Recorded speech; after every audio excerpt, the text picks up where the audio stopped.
All right.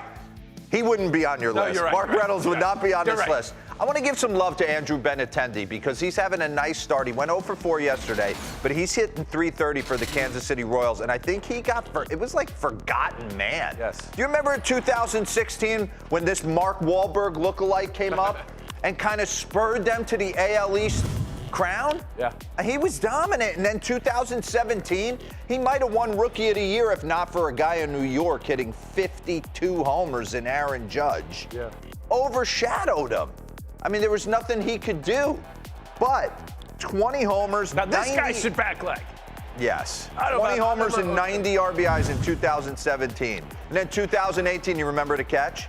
Yes. Oh, my God. I mean, we got gold. Look at Andrew Benintendi. And then all of a sudden, he has a little down year in 2019. And then in 2020, on this one play, this rundown, he strains his rib cage in 2020. And he's never the same. And come to find out, he actually has like a hairline rib fracture.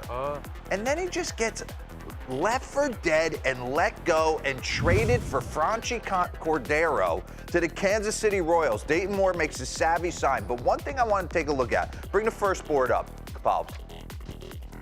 He's back to being what he was. Maybe he was really hurt because this guy has always been 270, 280, 17 to 20 homers. I'm going to drive you in 85 runs. I'm going to play you gold glove defense, doing the little things, right? So 2016 through 2018, his contact rate kind of mirroring what he is now. Yeah. Strikeout rate the same. Look, he had a couple down years. I'm going to chalk it up to, I've had no oblique strain. You're not playing with that. Maybe he tried to gut it out.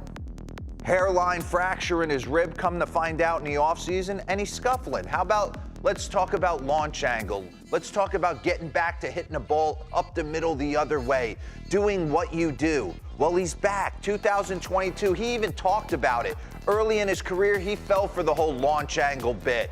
I'm going to try and start going deep. I'm going to give up a little bit of average for what, 5 more homers? We don't need your 5 more homers. What we need is you on base. So here he is, 31% the other way. 9.8, his launch angles come down. Keep rolling. And he has the ability to stay in there left on left, Steven Matz, and just shoot you 96 the other way. That's perfection. Wow. To me, there was no better feeling outside of a 3-run bomb than to hit a missile the other way off a good big league pitcher and come around first base with the BGs. So pause it. I just wanted to see if he was doing anything different in 2017 when he first came up. You see anything, Al? Yeah, his legs. Absolutely. Hands are in a little different spot, too. He's a little bit pushed back. We always talk about tinkering throughout the course of your career. You have to find that feel, rhythm and timing. What's making him feel pretty good at the dish? You can run this real quick. And I think when you dive in, he was going for a little bit more power there. You could see it. But I think when you dive into the numbers, this is what he is. You remember in Kansas City, Alex Gordon? Oh, yeah.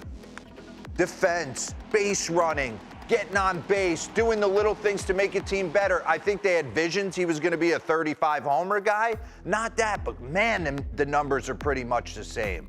281 to 284, a little bit more on base for Alex Gordon, maybe a little bit more pop doubles-wise, but man, they mirror each other. He just gets forgotten about a little bit too much for me. Arkansas. Yeah, 6th overall, I think. He went high in the draft, too. That's good. I love it. Keep talking about that. Yeah? Well, we keep talking about how the balls and how do we figure out a way for guys to hit and let's make pitchers throw slower and no, learn the approach.